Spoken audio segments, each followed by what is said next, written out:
Step through a door of heavy oak. In this hush, the world outside vanishes, replaced by the soft scrape of leather, the hush of pages, and air sweet with cigar smoke. These weren't just rooms, they were fortresses for reflection and private trust, intentionally engineered to keep out the chaos. Such sanctuaries thrived for over a century, shaping power and friendship from silence. Why were they erased, legally dismantled, then airless and abandoned, until almost nothing remains? The Reform Club opened its doors in 1842, a fortress of calm in the heart of London. Charles Barry's palazzo design was more than a display of taste. It was a deliberate act of engineering silence. 30-inch thick walls and heavy oak doors swallowed the city's clamor, measured at 0.35 Sabine for sound absorption, a technical detail that meant the outside world faded the moment you stepped inside. The rules of the Gentleman's Covenant were posted in the vestibule. No business talk in the library, no raised voices, no women except on rare, ceremonial occasions. Inside, the hush deepened. The library held 30,000 volumes, each shelf a wall against distraction. Armchairs lined the reading rooms, their leather worn smooth by generations of men who came not for spectacle, but for thought. Sir Edward Grey, in his diary, described the club as a place where a man could sit for hours and hear nothing but the turning of pages. The air was thick with intent. Every architectural choice, from the honeyed wood paneling to the bow-fronted windows, was designed for privacy and reflection. Here, power moved quietly, and a man's reputation was built in the silence between conversations. The Reform Club was not a relic. It was a machine for contemplation, built to last and built to keep the world at bay. The Union Club in New York was never just a retreat from the city's noise. Its smoking room, paneled in dark walnut and lined with deep leather chairs, ran 20 feet end to end, a space built for more than idle escape. Here, the ritual began with a slow selection from the club's humidor, where 2,000 cigars rested at a careful 70% humidity. A man would cut the tip, strike a match, and settle in, the first curl of smoke signaling the start of something more than relaxation. Cigars leveled the room. It didn't matter if you walked in as a banker, a judge, or a railroad man. Once the smoke began to hang in the air, names and titles faded. Conversation moved freely, drifting from politics to business to the kind of off-the-record talk that never left these walls. A well-placed joke or a single nod could set the course for a partnership lasting decades. In 1935, a quiet handshake over drinks in this very room laid the groundwork for a major railroad credit deal. No contracts, just trust sealed in smoke and silence.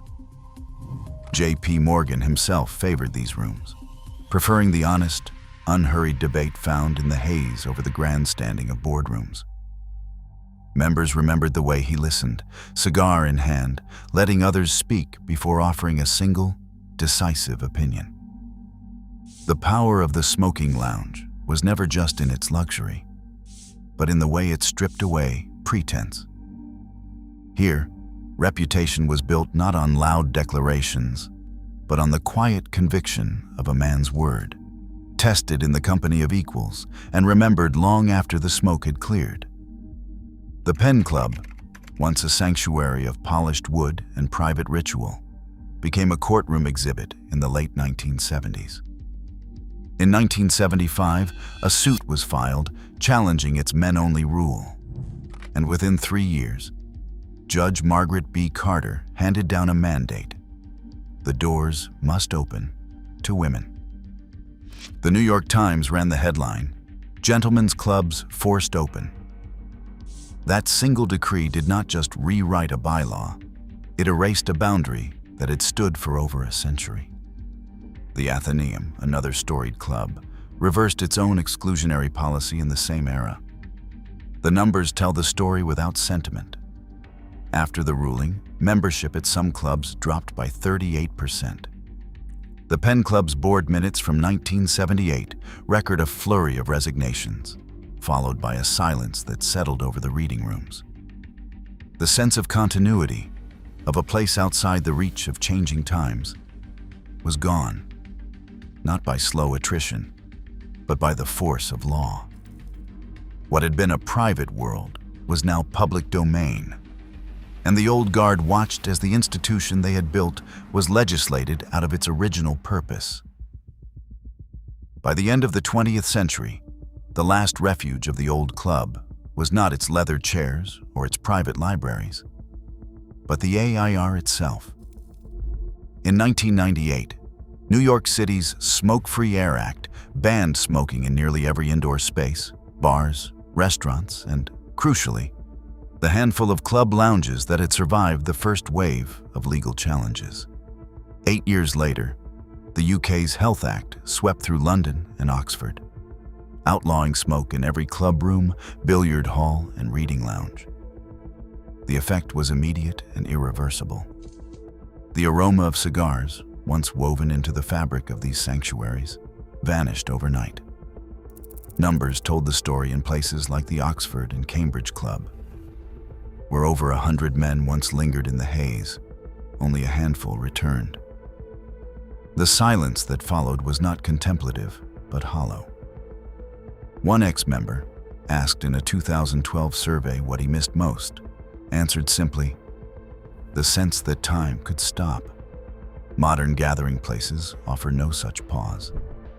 Bright fluorescent lighting, often 5 times harsher than the old gas lamps, floods every corner. Surveillance cameras watch every table. Conversation is fragmented. Eyes flicker to screens, and the old trust built in shadow and smoke has no place to root. What was lost was not just a room, but the possibility of unplugged camaraderie, a world where a man's word, exchanged across a clouded table, could still mean everything. Today, those doors stay locked. Quiet, unplugged spaces for men were not lost. They were legislated away. In a world always watching, true privacy is now the rarest luxury.